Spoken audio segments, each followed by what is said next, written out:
മുത്തശ്ശി വഴിപാടുകൾ എന്തെങ്കിലും നേരാനുണ്ടെങ്കിലേ നേർന്നോളൂ കേട്ടോ. നമുക്ക് എല്ലാം പോയിട്ട് നടത്താം. എന്റെ ഈശ്വര. പിന്നെ അമ്മേ, ആ തൊട്ടിലെട്ടി അമ്പലമില്ലേ, അവിടെ വീണ്ടും പോണെന്നല്ലേ പറഞ്ഞത്? അതെപ്പോഴാ വേണ്ടെന്ന് വെച്ച് കഴിഞ്ഞാ അമ്മ പറഞ്ഞാ മതി. ഒന്നിനൊരു മുടക്കം വരുത്തണ്ട.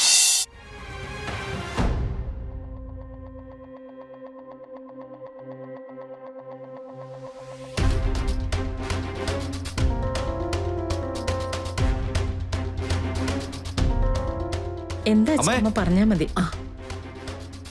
അമ്മേ, ഗാഥ എവിടെ?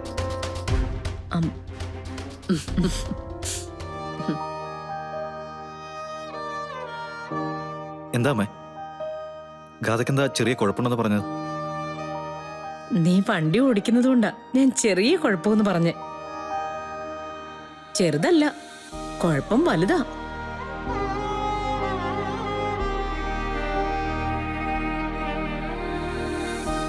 അമ്മ കാര്യം പറയും. എന്നിട്ട് ഗാഥ എവിടെ? മോൾ അവിടെ എവിടെയെങ്കിലും കാണും. നീ മോളുടെ അടുത്ത് ചെന്നിരിക്കെ. എന്നിട്ട് മോളോട് പറഞ്ഞാ മതി, അവളുടെ കുഞ്ഞിന്റെ അച്ഛൻ വന്നൂന്ന്. എന്താ മനസ്സിലായില്ലേടാ? അത് തന്നെ, അച്ഛനും അമ്മയും ആവാൻ പോവാ രണ്ടുപേരും.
എന്റെ അമ്മ, ഇതായിരുന്നു അമ്മ പറഞ്ഞത്. ഞാൻ ചുമ്മാ. എടാ, നിന്റെ ഈ സന്തോഷം നിന്റെ മുഖത്ത് നിന്ന് നേരിട്ട് ഞങ്ങൾക്ക് കാണണമെങ്കില് അത് നേരത്തെ പറഞ്ഞാ പറ്റുമോ? അതുകൊണ്ടാ സുമിത്ര പറയാതിരുന്നേ. കുടുംബത്തിനും നമുക്കെല്ലാവർക്കും നല്ല സമയമാ. അതിന്റെ സൂചനയാ വരാൻ പോകുന്ന കുഞ്ഞ്. ചെല്ലടാ, നിന്റെ സന്തോഷം കാണാൻ കാത്തിരിക്കുകയായിരിക്കും മോള്. ഓക്കെ, ഞാനൊന്ന് പോയിട്ട് വരട്ടെ. മുത്തശ്ശി, വഴിപാടുകൾ എന്തെങ്കിലും നേരാനുണ്ടെങ്കിലേ നേർന്നോളൂ കേട്ടോ. നമുക്ക് എല്ലാം പോയിട്ട് നടത്താം. എന്റെ ഈശ്വര.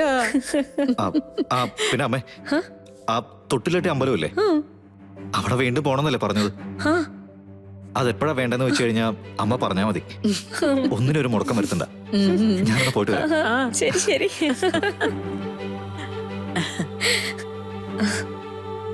കണ്ടു സുമിത്രേ അവന്റെ മാറ്റം.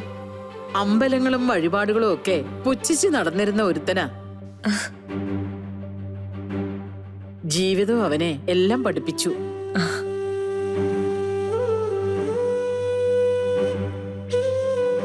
എല്ലാം നന്നാവും അമ്മേ. ഉം.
എന്തോ കുഴപ്പമുണ്ടെന്ന് പറഞ്ഞിട്ടാ അമ്മ എന്നെ വിളിച്ചു വരുത്തിയത്.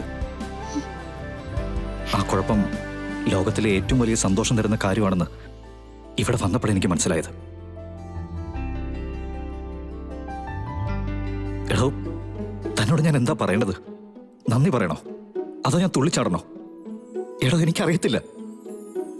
എടോ, ഞാനിങ്ങനെ നിൽക്കുന്നത് താൻ നോക്കണ്ട. എന്റെ മനസ്സിൽ എടോ വലിയ വേലിയേറ്റം നേരം നടക്കുക.